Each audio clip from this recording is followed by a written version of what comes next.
Monsters of Chernobyl. Hey everyone, today we're diving into one of the most intriguing topics, the monsters of Chernobyl. When we think about Chernobyl, we often picture the catastrophic nuclear explosion in 1986 and the eerie silence that followed. But beyond that haunting landscape, there's a captivating story about nature's resilience and those spooky myths of monsters lurking within the exclusion zone. So whether you're a fan of nature, a history buff, or just curious about strange tales, let's get into the wild world of Chernobyl. First, let's take a quick trip back in time. On April 26, 1986, the Chernobyl nuclear power plant in Ukraine exploded, sending radioactive material into the atmosphere. The disaster led to the immediate evacuation of over 100,000 people and created a massive exclusion zone around the plant. This area, spanning 30 kilometers, was essentially turned into a ghost town, left in ruins and reclaimed by nature. What might surprise you is how this once thriving place transformed into a wild sanctuary. The Chernobyl exclusion zone isn't just abandoned buildings and crumbling walls. It's become a remarkable testament to nature's power. Over the decades, wildlife has moved back in, with species like elk, deer, and even wolves making the area their home. Plants are also thriving, taking over where humans once lived. It's fascinating to think that amid all the devastation, a balance is being struck, and nature is flourishing in ways we didn't expect. Now, let's chat about something that has both fascinated and terrified people: mutations.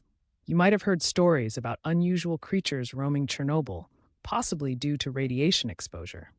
Sure, there are reports of genetic mutations in some plants and animals, but it's essential to differentiate the facts from fiction.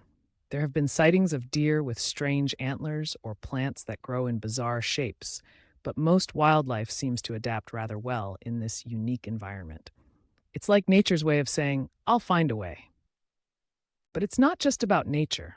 The human element adds a whole other layer of intrigue. Many emergency workers were exposed to high levels of radiation, and since then, numerous urban legends have emerged.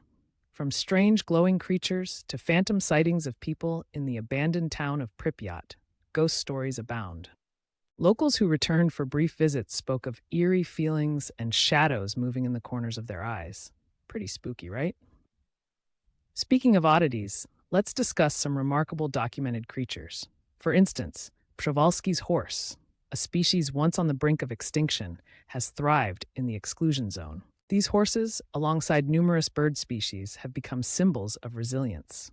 It's wild to think they roam among the ruins of a place that once held so much tragedy. Even pets abandoned during the evacuation have created unique communities and stories of survival amongst themselves. Chernobyl's theme of monsters hasn't just stayed within those borders. It's seeped into pop culture too. Movies, video games, and even TV shows have drawn inspiration from this incredible yet tragic event. From chilling depictions in the HBO miniseries Chernobyl to the video game Stalker, the blend of real-life horror and fiction has broadened the narrative around Chernobyl. Scientists haven't turned their back on this area either. They're actively studying it to gain insights into the consequences of radiation. Research projects monitor wildlife and plant life, revealing how biodiversity flourishes even in such a haunted land. It's intriguing to see how ecosystems are reshaping themselves amidst the lingering effects of radiation, showcasing an untamed wilderness that continues to inspire curiosity. So, what's the takeaway from our chat about the monsters of Chernobyl? This unique narrative isn't just about creatures or shadows. It's also a story of resilience, adaptation, and the unexpected beauty of nature's comeback. Chernobyl stands as a testament to how life can persist in the unlikeliest of places, reminding us to appreciate our planet's ability to heal. Thank you for joining me today, and remember, every place has its stories. Some are just a bit spookier than others. Until next time.